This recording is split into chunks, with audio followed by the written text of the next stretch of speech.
ಹೆಜ್ಜೆ ಮೇಲೊಂದೆಜ್ಜೆಯ ನಿಕ್ಕುತ ಗೆಜ್ಜೆಯ ಕಾಲಿನ ನಾದವ ತೋರುದ ಸಜ್ಜನ ಸಾಧು ಪೂಜೆಯ ವೇಳೆಗೆ ಮಜ್ಜಿಗೆಯೊಳಗಿನ ಬೆಣ್ಣೆಯಂತೆ ಭಾಗ್ಯದ ಲಕ್ಷ್ಮೀ ಬಾರಮ್ಮ.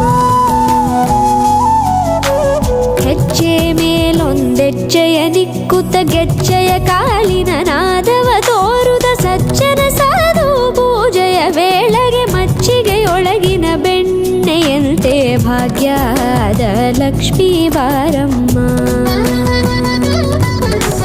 ಕನಕವೃಷ್ಟಿ ಕರೆಯುತ ಬಾರೆ ಮನಕೆ ಮಾನವ ಸಿದ್ಧಿಯ ತೋರೆ ದಿನಕರ ಕೋಟಿ ತೇಜದಿ ಹೊಳೆಯುವ ಜನಕರಾಯನ ಕುಮಾರಿ ಬೇಗ ಭಾಗ್ಯದ ಲಕ್ಷ್ಮೀ ಬಾರಮ್ಮ.